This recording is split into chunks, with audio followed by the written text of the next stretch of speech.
若此生再不得回岛上，你会后悔吗？自阿舅、阿兄归养之后，岛上的寨子都荒废了，往来的商船，要么直入钱塘，要么转播去台州的博弈坞。倒是以前那些不敢靠近的渔商渔户，现今时常来岛上避风歇脚。倒是也不坏。没了黄龙社，也没了黄龙旗，民间那些渔户们都不知道岛上曾经住的是黄王余孽。黄龙岛这个名字啊，现今已经没有人叫了。旧时王谢堂前燕，飞入寻常百姓家。再设好的歌舞宴席，终也会有曲终人散之日。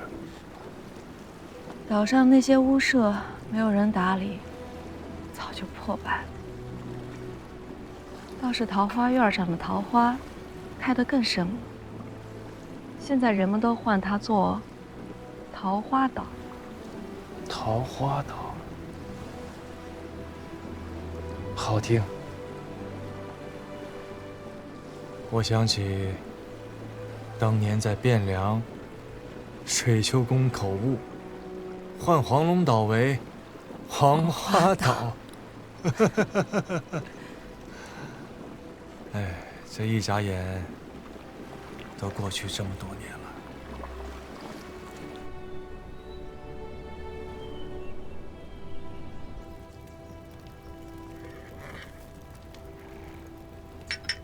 一别近30年，一直倒还是这般清瘦。从乱世走过来，倒也习惯粗茶淡饭了。我东南鱼虾肥美，我向元朗兄求了你过来，放一任东南的外父，如何？大王为一国之君，须知王者无戏言呐。愉快置酒，岂一个仙字了得？你若肯来，姑当亲为庖厨。君有赐，不敢辞。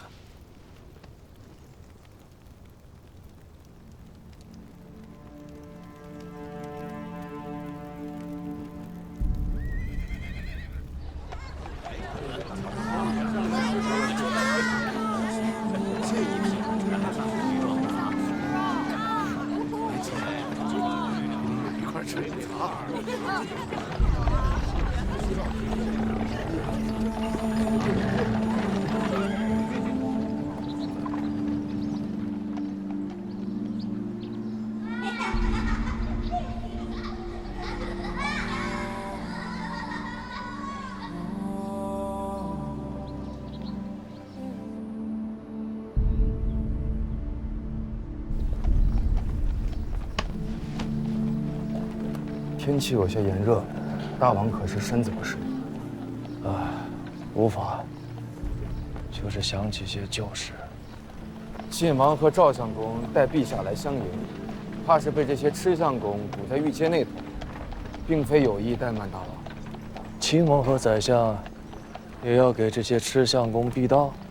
城中10余万人家，每日肉食皆要指望这些吃相公。不要说亲王宰相，便是天子六军，也不敢与其争道。都说肉食者鄙，却不知自古至世明君贤相骁衣干食，所求者不过是那小民百姓锅子里的一口肉食罢了。大王还记得大相国寺的施行和尚？如何能忘？有庇护众生之德者，方是真菩萨。当年开运之乱，护卫施行和尚舍利的小沙弥，法名唤作慧明。佛法修行如何不知道，一手烧猪肉，却是烹得鲜甜软糯，入口即化，京师内外远近闻名。多少公卿勋贵想要尝上一口，须得提前月余相约。今你的世门不结婚吗？难配佛法竟如此不同。他只烹，自家是不做事的。大相国寺的住持大和尚专为他辟了一间院子，京师百姓俗称作“烧猪院”。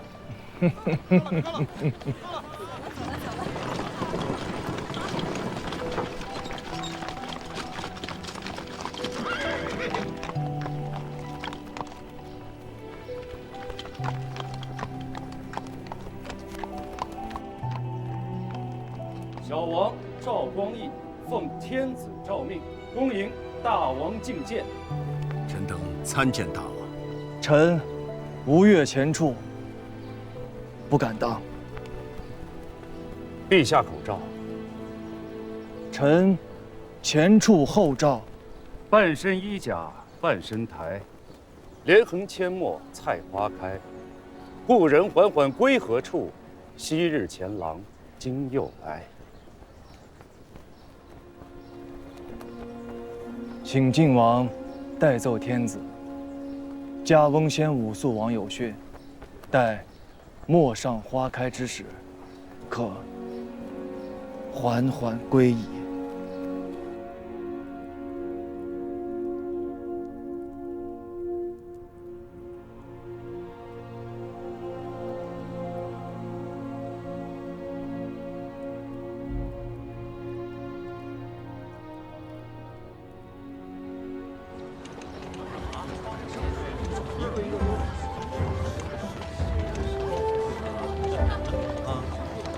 大王，可识得此曲？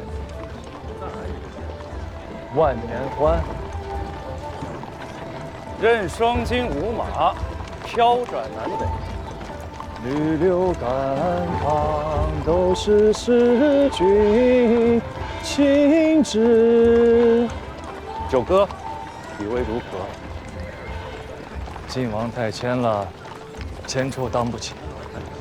当年崇元殿重伤张彦泽，朝野上下无不称颂。光义当时年方8岁，九哥的名字便已经灌满了整个耳朵。天下英雄前九郎，这一阙万年欢，九哥若当不起，天下谁人当得起？人好多呀，陛下仁德。上一遭来时，还是满目疮痍。九哥上次来，城内满打满算不过8、9万丁头，再加上构成躲避兵灾的流民。去年9月，3司户部上奏，东京民户、军户合计98236户，丁口825577，较开运4年涨了足足10倍有。28年，兔走乌飞，元朗兄不容易。晋王为开封尹，也不容易。得九哥一句不容易，小弟足慰平生。阿娘阿南，凡事务须仔细，此行恐有不善。怎么了？奏乐的是引农直，曲调用的却是万年欢。曲词的最后一句是“攻城了，却引东山”，算违规贺相识。东山，天子这是以阿爹抵乡吗？天子这是告诉阿爹，如今江南已定天下一统，是所谓攻城了。若阿爹肯辞让纳土退隐东山，天子和阿爹的旧交算违规贺相识；若阿爹不肯自行辞让纳土，则天子和阿爹还识与不识，便难说了。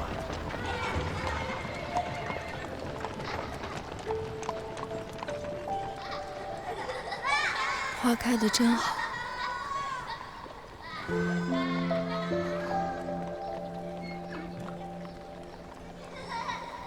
笑得也好。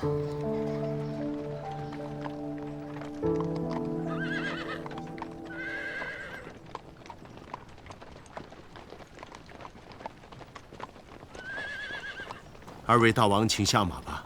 天子在崇德殿相候。陛下有旨。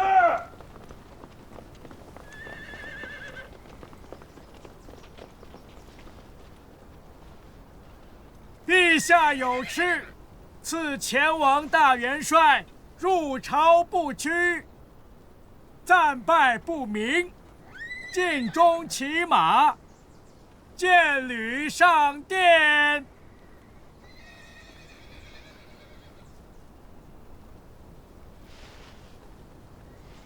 此非人臣之礼，臣前处不敢奉诏。九哥，勿下马。晋王欲置我于非礼不义吗？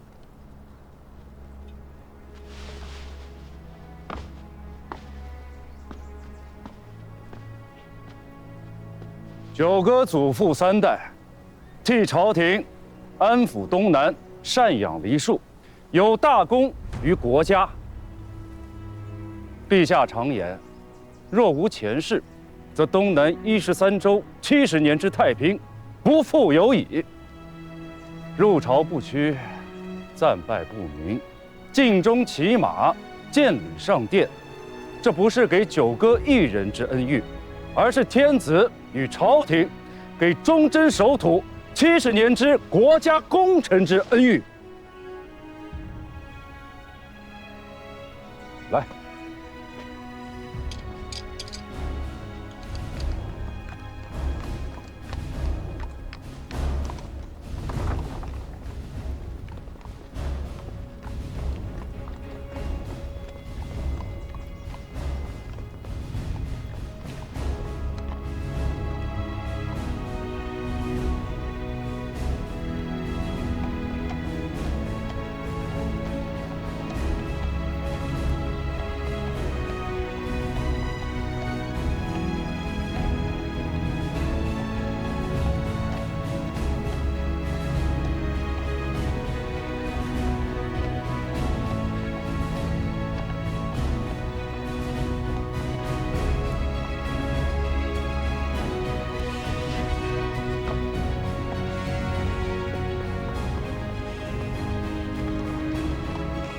陛下有敕，今日长朝由王相公押颁，宣吴越王大元帅和晋王万岁殿独见。臣奉诏。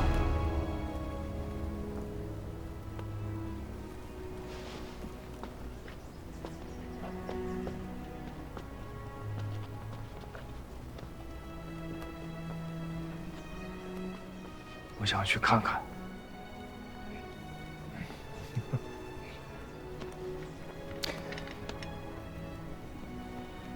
九哥在这殿上，刀子都动过了。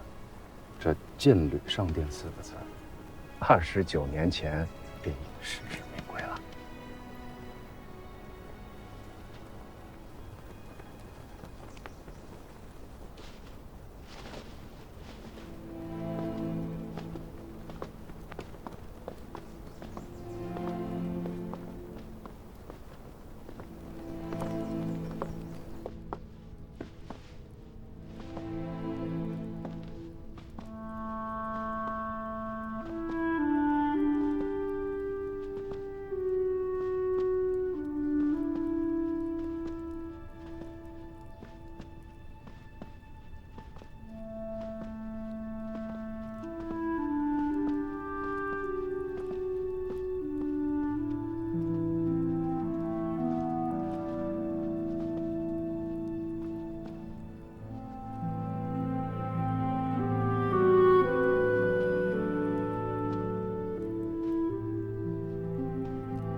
臣前处不必拘礼，自己找地方坐。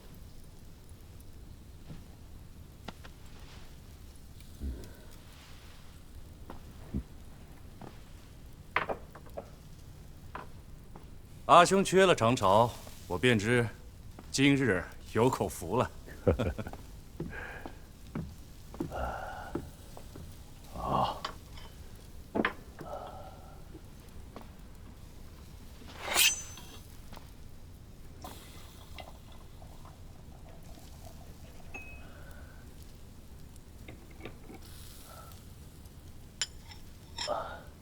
尝尝，哎，多谢阿兄。不是这柄刀子吧？嗯，那把鱼吻送给下面的一个兵头了。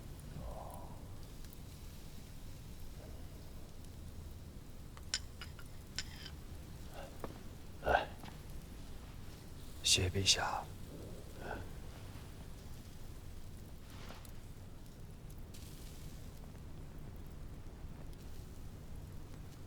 手艺如何？陛下亲见了。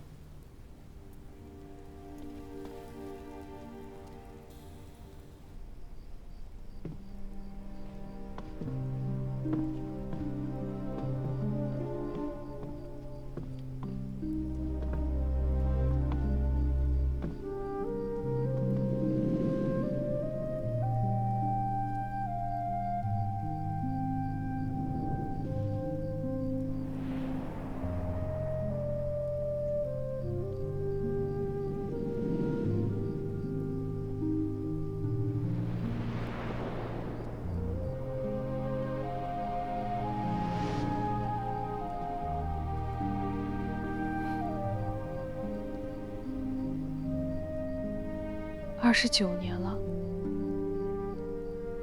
这里竟然一点也没变。这些年，天下的藩镇一个个都削了，南汉、南平、南唐、巴蜀，尽服亡化。这馆驿已有10余年不曾用了，还是因着前王进京，陛下专程颁下旨意。 划拨了8000民的专款，这才将东面的院子整饬一新。官家有心了。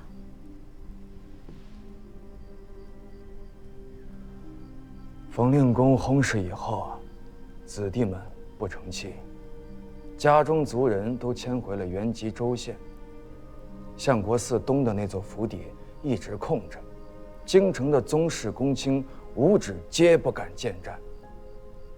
去岁曾有朝臣上表，请为前王在京师赐地，表彰被陛下留中，否则此番进京，王妃与大郎君便可不用再住这馆驿了。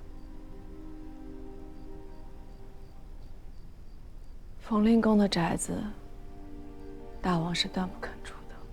天波门内，右翼军巡乡兴国坊的西北角上有一座奇景的院子。 院子里还有一座5层高的楼台。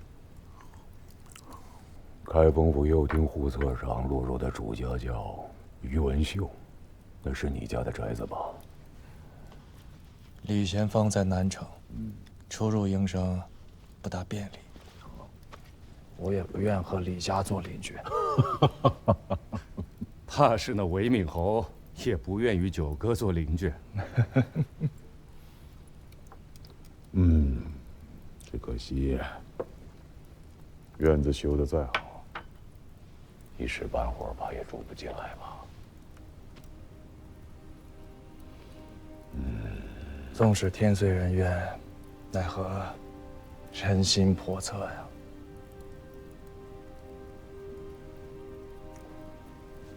九哥有何难处？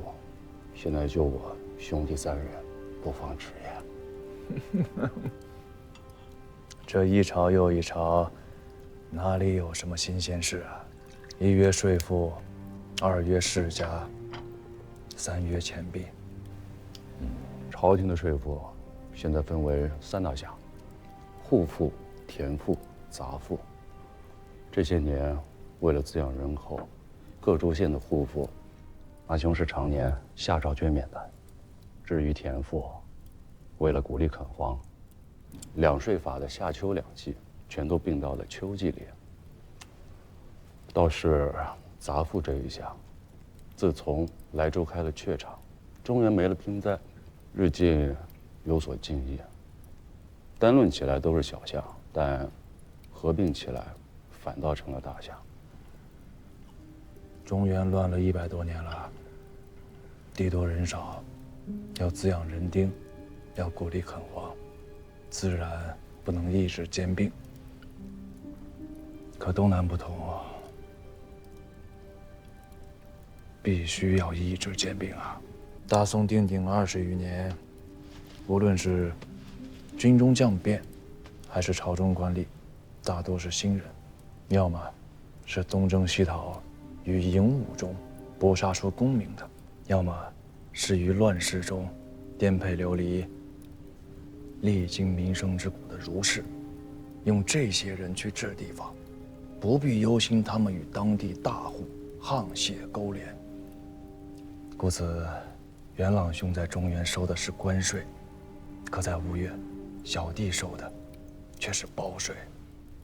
九哥，此乃亡国之正言。饮鸩止渴罢了。为了抑制兼并，不得不而。小弟做大王前，吴越国中收的也是关税，于是便弄出了先征后粮这等令人发指的恶政。不说地方州县，便是隶属国家户部的营田司，竟也与当地大户豪强因为勾连，丰年打压良家，再年借机兼并。长此以往，百姓卖儿育女，国家才用匮乏，覆灭之危啊！前世去东南，不过90年而已。这些当地豪强坐地经营，谁家没有个几百年的根基？流水的朝廷，铁打的世家，在吴越，完全是不下乡的。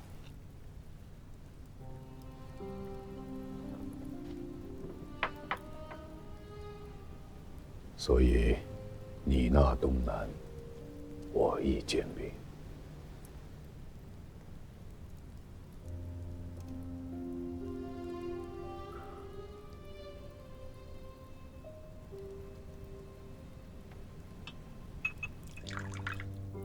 其实这20年，我内心盘桓犹豫的，正是此事。我原本想着，交给国家的，该是一个干干净净的东南，所以要大姓归宗。大姓归宗。国内权要如今以沈先生和沈夫子为之牛耳者。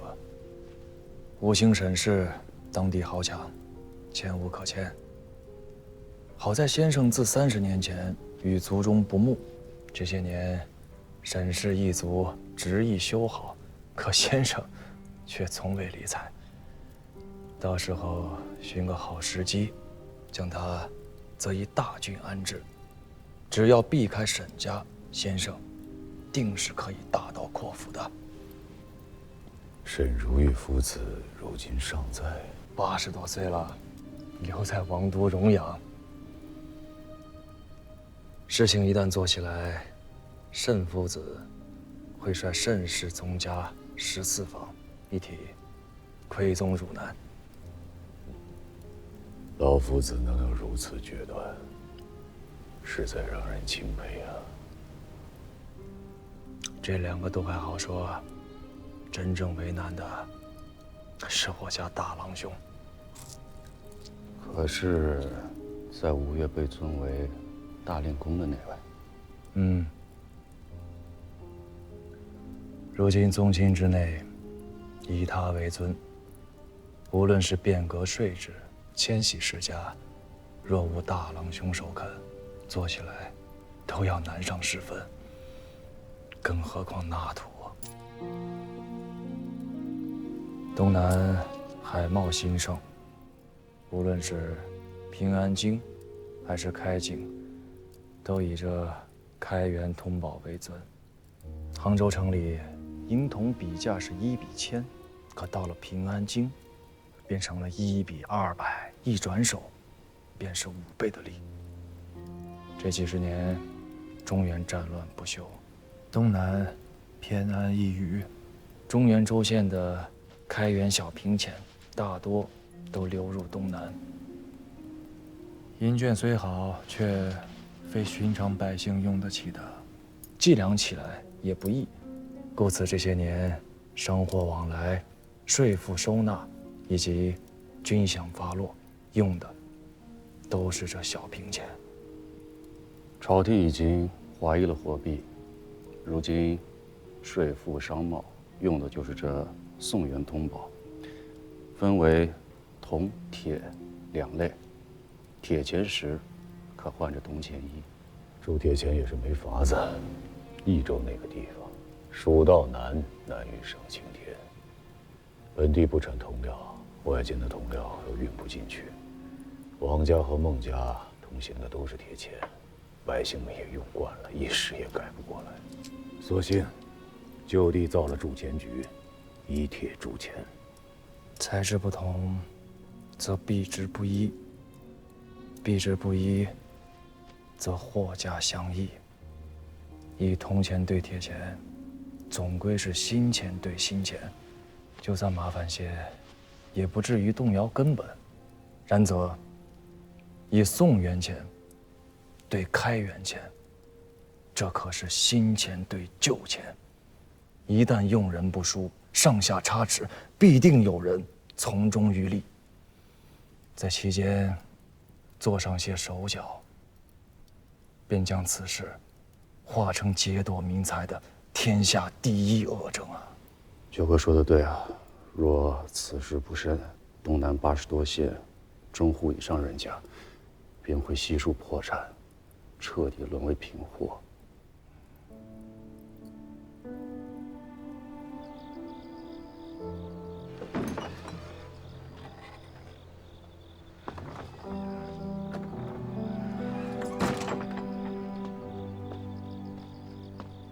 想什么呢？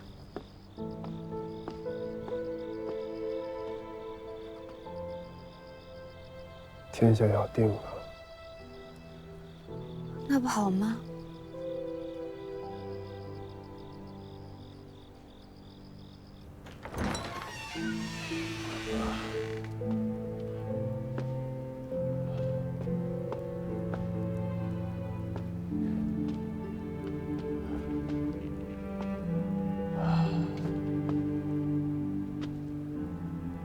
赵匡胤知道，前处所言3事皆非虚言，世家、税赋、钱币，皆关乎东南之国计民生。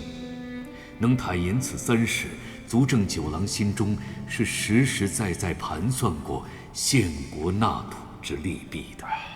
他想交给朝廷一个干干净净的东南。